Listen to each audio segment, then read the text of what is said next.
Okay, 2018 Dodge Grand Caravan. We're going to be doing the engine oil cooler. It's leaking down here. I wasn't gonna make a video on this, but I was like, you know what? This is very common. I think it'll be useful for people to see. So, first thing we do is remove this breather hose. It goes from right here to right there. Just kind of spin it back and forth here. Be careful not to break them. After I got that off, I went ahead and loosened the boot right there on the intake and slid that off. The back side of this thing right here goes onto those two pieces. So after you loosen it from here, you take this clip out. It looks like this. And you're able to kind of move it back and get it pushed, and then once you lift it from here and then pull it out.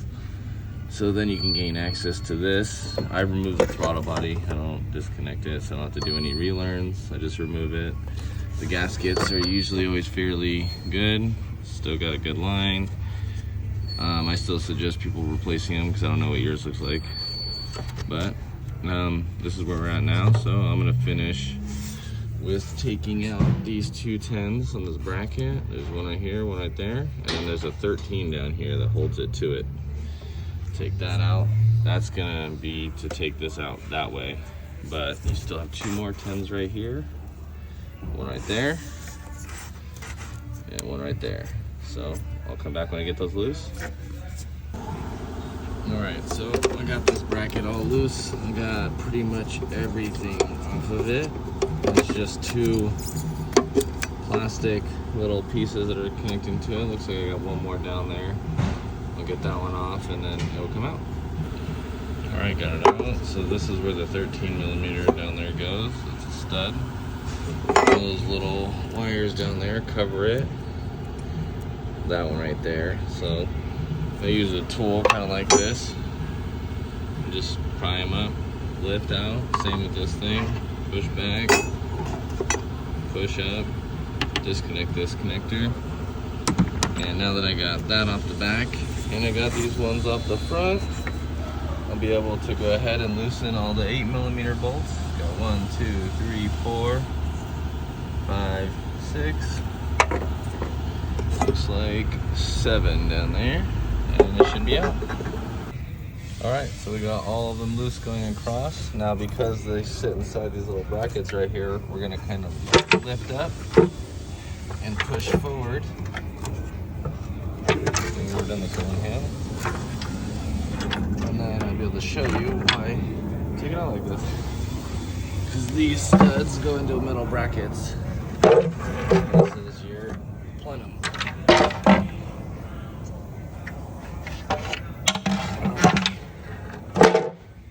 Set that there. So foam covering we're going to remove.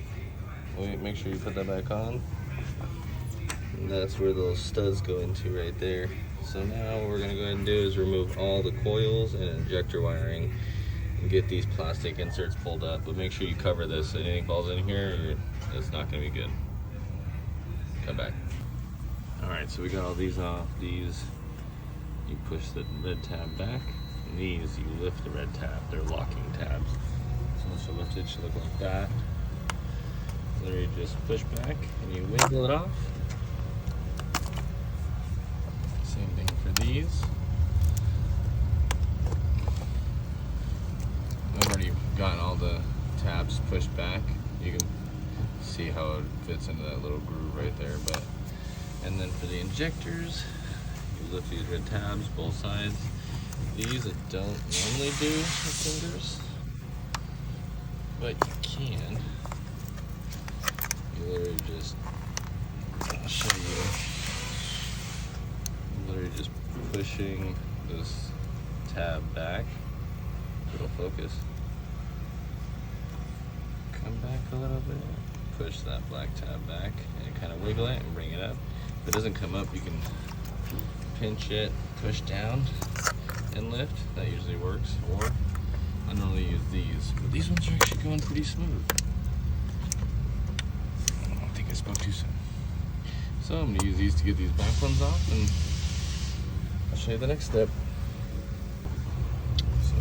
lifted these tabs and these little zip tie connectors. It lifts, comes back here.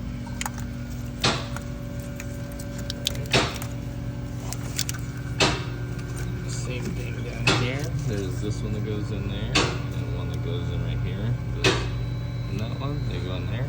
They do tend to break, so that's what they do. The next thing we're going to do is remove the fuel line. So normally you want to depressurize the fuel system. You literally just push the two pieces, pop that off. Now push in here and carefully spin it back and forth, and it comes off. So we'll see if I can do this with the camera on. This one is not depressurized, even though I should have. I'm sorry. Want to wear safety glasses for this. There we go. Okay, not too crazy, but now I got the fuel line off. Okay, and now we'll go around and start loosening all the bolts around here. I'm gonna blow this out because I don't want nothing to fall in on accident to the intake, so I blow it out with the cover and then I unscrew the bolts. Okay, so I blew out around both sides. We're gonna go ahead and start loosening it all.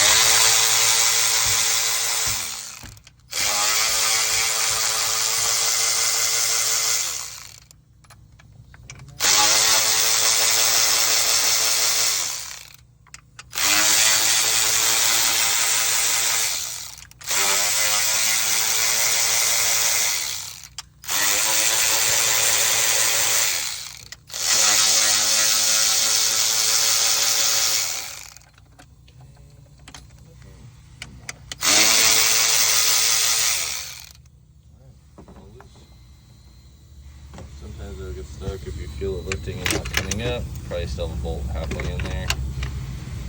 But that is the lower. And you will need to replace these gaskets. Top and bottom. There's 6 on top, 6 on bottom. We'll go over that. Alright, then you get this view. Now we're gonna take our shop towels, cover these up the best we can.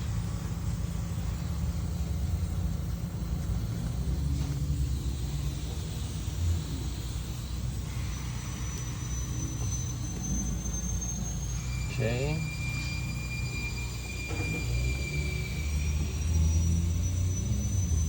And there we go. We'll cover it up. Now we're gonna need to get our I believe it's an E8, pretty well. Inverted Torx, and there's one bolt right there. You see, right there. These two. You want to disconnect this connector. And then your oil, that's your coolant temperature up top, and this one's your oil. Oil's gonna fight me a little bit. It's usually actually pretty easy to get this one off, but it's probably stuck because the wire is right behind it, so I'll get it loose and I'll take it off. And then it's really, the hardest part would be to get this. I have a special tool for it that I'll show you, but that I would say is usually about the hardest part, getting that one. There's a zip tie that holds it down right here. This one looks like it's already broke, but you know, you want to try not to break that because it prevents vibration. I usually will put like a rubber sleeve, another hose over this after if it is broke. But yeah, so I'll go ahead and get this loose and show you guys how to get the hose off. Alright, so we got it loose. You really just wiggle it back and forth until it kind of lifts up, because it gets pretty good and stuck in there, because there's a tube I'll show you that goes down in there. But I was able to get this off. This is the special tool I use to get that clamp right there, and then the hose pops right off, and then we're going to remove that oil sensor and clean out this valley, because you can see there's tons of oil in there. We just added more removing it, but so we're going to go ahead and replace it. Alright, that's what it looks like with the remove. We're going to go ahead and use this little money bank tool, hook it out, put a little hand pump on it. I highly suggest it for stuff like this, because you don't want to leave this in there and just go ahead and put your new cooler in. This is not good. You don't want all this stuff to mix in there. We'll try to find a way for you to see. Looks like you get a little bit of a decent view there. We won't focus so much on this. We'll go ahead and set this stuff out.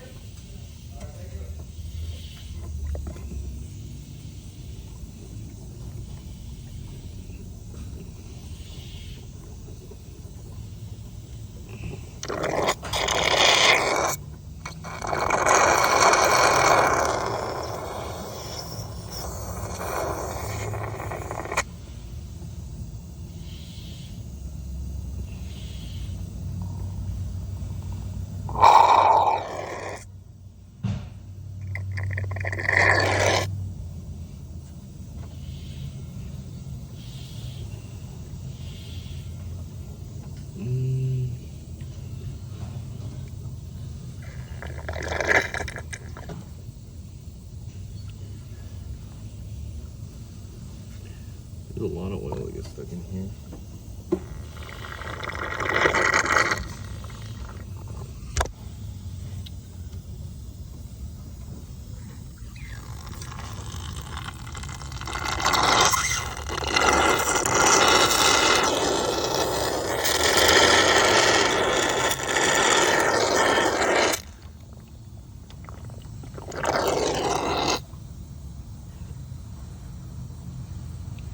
Alright, and I'll come back when it's fully clean. Alright, got everything cleaned out of there the best we could. Cleaned around the little lower intake section too, so that'll be all clean for the lower intake to set back on with the new gaskets that we got. This is the one we're going to be putting in. It's from Standard. I don't recommend this one. I recommend the dealer or the doorman dealership, because these are going to be better. These are better. And the part's probably going to be better. But the other reason is, I honestly would say, is that I feel like these sensors don't work properly for the vehicle. And these just don't feel like they thread in good. You gotta be really careful with them. The Dorman one's the best though. It's all aluminum. Doesn't ever happen again. The only thing that will happen is you'll have to replace just the gaskets. So it does save you money anyway. So we're gonna go ahead and get this one installed, and then I'll show you how to put the gaskets inside the upper and lower section of the intake. Alright, so we got it back in there. One thing I want to say is make sure you thread all these bolts in by hand before you start tightening anything down. Second thing is, do not tighten them down to the stock factory torque specs, because they do come loose. Those two things I've came across. Try to find the one for Standard. Hook the hose up first. I put the hose on, went ahead and put both the connectors on, and then I dropped it down in here, hand threaded all the bolts in first, and then I torqued them all down. I just have a torque spec that works for me with my hand, I guess you could say, that they never come loose. But I just do it evenly. That's the biggest thing. And carefully. One other thing is, when you're putting this in, lubricate the O-ring with oil before you insert that into the car, or you're gonna have a bad day and have to redo the whole thing. So there you go. We're gonna go ahead and start switching out the gaskets on the lower intake manifold and the upper plenum gaskets. So these are pretty straightforward. Screwdriver in. It's hard to do this one-handed. Pull it out. And you're gonna do that for all of them.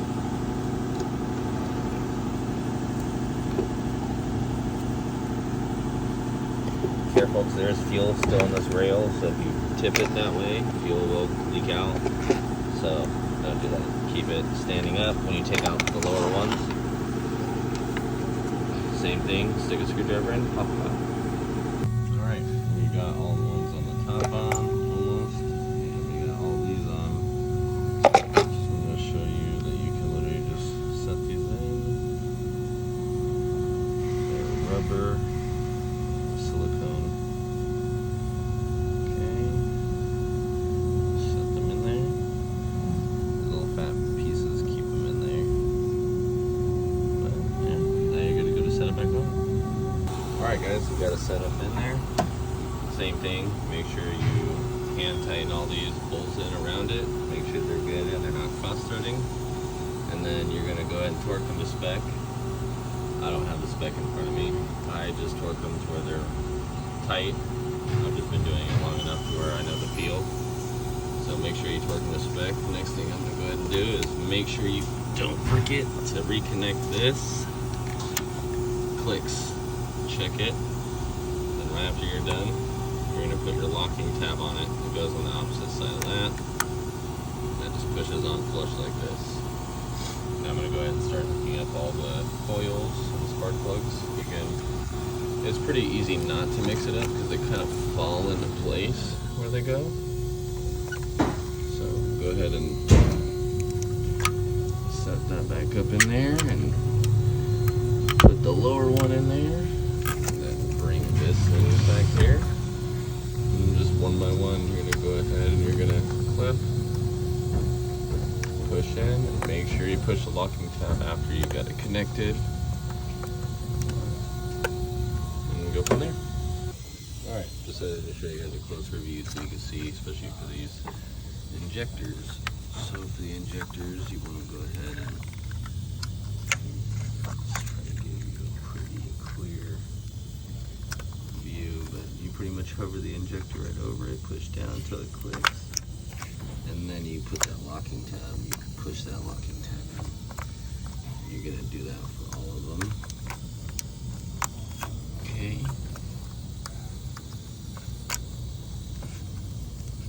Make sure. Same thing for these. Push, push. Locking tab, locking tab, locking tab. Alright, then we're just going to go ahead and set these little holders into place and get ready to install the upper plenum. Verify, pull all these. It'd be stupid for you to have to pull it back up just for something that simple. So double check everything, triple check it if you need to. Alright, get ready for the plenum. Alright, I set the camera for this one so you can kind of see, but try to get it to hold there. Looks okay. Nothing moving. So I got my insulator back on here, it's good. Now we're going to put the manifold or the plenum, just set it on in here with this hose, and we're going to push those studs into place, and this should drop into the proper section it goes. Kind of lift it, just set it there. Make sure to thread these all in by hand, make sure they're good, and they're straight and not crooked. Also make sure you're not resting on any of the hoses or wires back here. Right, let me grab my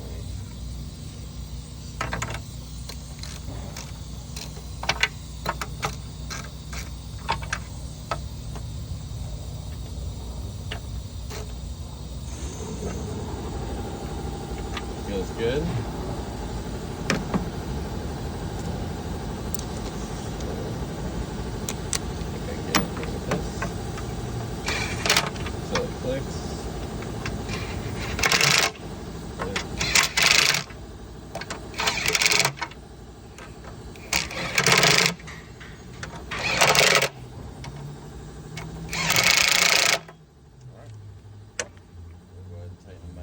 This one actually has a torque spec. It says 7 to 9 Newton meters.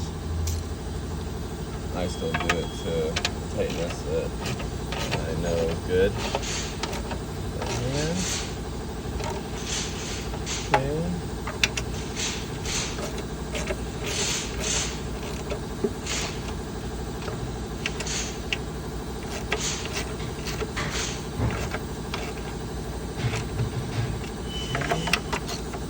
You want to be careful because you can crack this super easy if you go way too tight with it.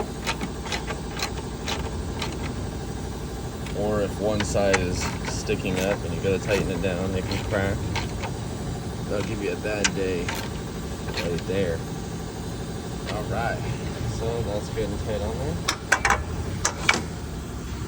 So now we're gonna go ahead and put this back on. Just kind of slips in back here. You have to push some wires and everything out of the way. It's kind of difficult to do with one hand, but try to make it work. So you gotta go ahead and just set that on top of the 2 bolts up here, the studs, and then to keep it from falling, you just screw these 10s right there and right there. Try to give you a better view. Alright. And then you don't tighten them until you get the 13 in down there on the side. It's down there a little bit of ways. Now let me get that 13 in and I'll show you exactly where it goes so you can see. Alright, so I got my 13 on in there. Go ahead and lift this wiring harness onto it. Push right there. There you go, onto there. And then go ahead and tighten your 10s. Alright, after that, you're going to go ahead and start pushing on all your hoses. You can go ahead and bring your connector on up and in. This connector does move. So set it to the proper place. Put your locking tab. And then there's one more back here that goes there. You're going to want to move the throttle body up here to be reinstalled. Go ahead and push that on. That one's eventually going to have to be replaced. We already let him know about it. He's got it ordered and we'll go to swap it out. That goes all the way to the brake booster. So that is important. Alright, and now we're going to go ahead and push this on. Put on the throttle body. Alright, we got this on. Went ahead and put our sensor back on. Put our pin to lock it down in there. Made sure we pushed down to lock that on there, so that's good and tight now.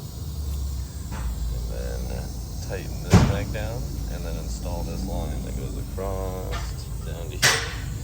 And there. I'm going to put these 2 nuts back on the front right here. This stud and this stud. And we're going to be able to hook this back up and change the oil and bleed it. Alright guys, I already changed the oil on it. I went ahead and take this off so I can get access to this. You don't have to, but it won't cause a check engine light leaving it on or leaving it off. And it just lets you get access to this because we're going to have to spin that loose to bleed the cooling system. Topped off the radiator now, we're going to let the vehicle run. Alright, so for burping the cooling system, normally you just throw it up to the radiator till it gets to the top. You leave this off, it's not going to throw a check engine light. The only sensor you have is up there. So you don't need the air box on. It's not going to hurt anything, and the reason you're doing it is because you need to be able to gain access to this little Phillips, it's a bleeder, to be able to loosen it, to set the bleed.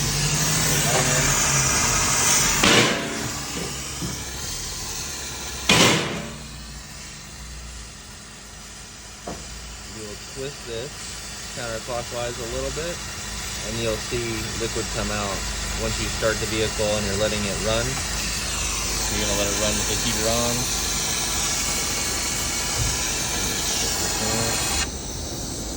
You're going to let it run with the heater on and the radiator cap off so let the air bubbles out. And yeah, you're just going to watch it and keep breaking that bleeder loose. We'll have to do it a few times even though I'm vacuum bleeding. So by me doing this, it collapses the hose, gets all the air out. It just allows me to spill. So right now it's filling the cooling system. See the hoses return to normal. But I still bleed it with that after. So as soon as this is done, I'll show you guys starting it and we'll run it and get it hot. Alright guys, we're inside the vehicle, just got it started. We're going to switch it to hot. Just switch both sides to hot. I like to put the fan all the way on. Some people don't. This is just what I do. You don't have to.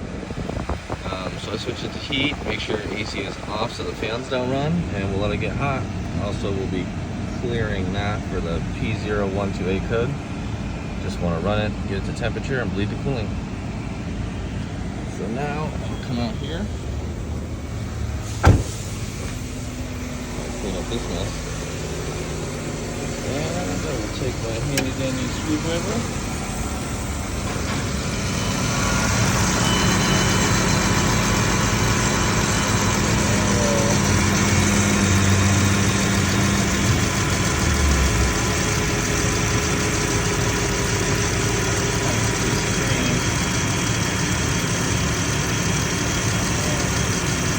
That's good. That's a good flow. Usually air comes out and you hear that noise from the belt.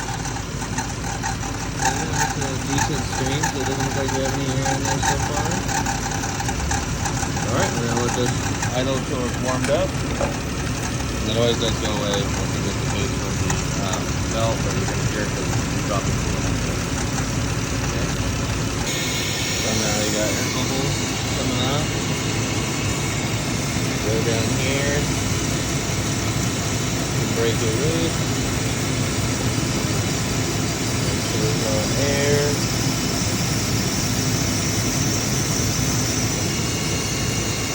Take them down a little bit too.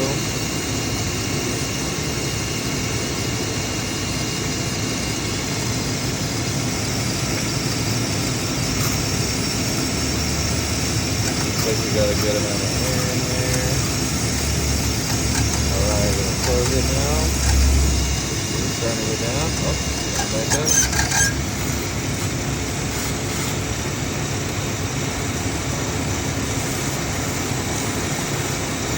Let the air just get out of there as much as possible.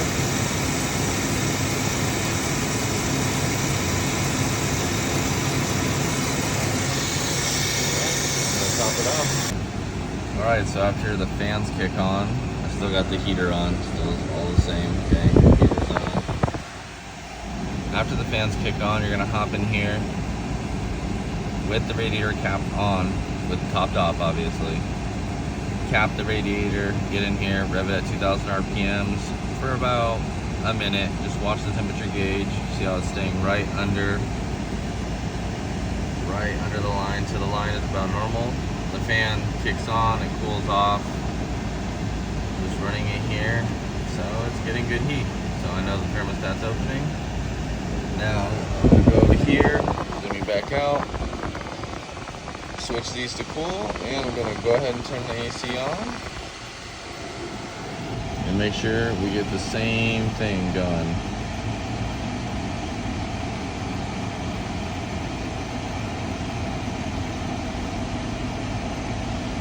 See how it kind of moves up slightly.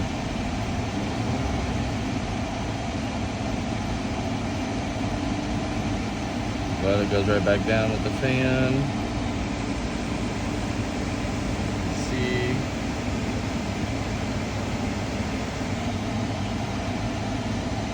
Alright. Now we're gonna get it back, put back together. Go ahead and test drive it to verify everything, and we're good to go.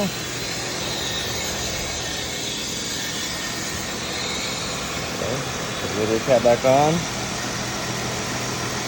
Make sure, one other thing I do want to let you know, do not over tighten this. They break very easy. It's a rubber seal on the bottom. Just tighten it tight, like just a little, like once it's snug, just like a little bit more, and that's it. All right. Thanks for watching.